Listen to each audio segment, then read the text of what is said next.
wonder when to use CSS Grid and when to use Flexbox. It is a common trap for beginners. Today we will fix that. Think of Grid as a map for a whole city and Flexbox as a line of people waiting for a bus. Let's see them in action. Before we write our code, let's set up our project. Open your favorite code editor, create an index.html file for our structure and a style CSS file for our styling. And don't forget to link them together. Use CSS Grid when you need a layout with both rows and columns. It is perfect for the main structure of your web page. Let's build a classic layout with a header, sidebar, main content and footer. Then we will open the site in the browser to see it in action.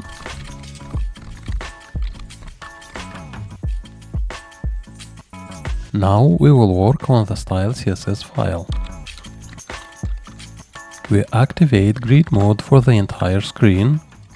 We divide the space in two columns, a fixed 200 pixel sidebar and the main area taking up the rest. For the rows, the header and footer size themselves automatically, while the content stretches to fill the height. The header gets a red background. By using grid column, we tell it to stretch across both columns from start to finish, completely filling the top of the screen. The blue sidebar automatically takes the first 200 pixel column, while the green main section grabs all the remaining space on the right. Finally, the yellow footer works exactly like the header. It spans across both columns at the bottom, completing our perfect layout. See that? With Grid we define the columns and rows on the parent container. The elements just fall into place. It controls the whole space in 2 dimensions. Now we are going to add a navigation menu inside our header.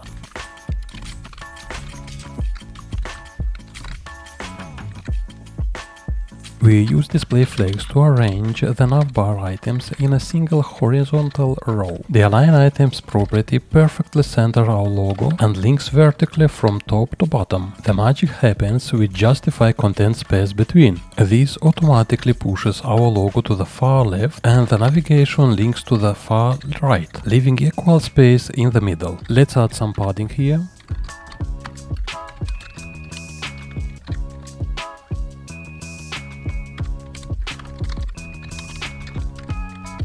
We activate flex mode here too, so the links sit neatly next to each other instead of stacking vertically. Finally, we use the gap property to add exactly 50 pixels of breathing room between each link. For the links, we set list style to none to remove the ugly default bullet points, making our menu clean, readable and professional. Flexbox care about content alignment along a single axis. By settings display to flags and using justify content space between, the item instantly arrange themselves, no math needed. To recap, choose Grid for the big picture page layout where rows and columns intersect. Choose Flexbox for smaller components, navigation bars or aligning items in a single row or column. You can even put a Flexbox container inside a Grid item. And that is it. You know exactly when to reach for Grid and when to use Flexbox. If this video made CSS finally click for you, please hit that like button and subscribe for more beginner-friendly web development tutorials. Drop a comment below if you have any questions and go build something awesome today. See you in the next one.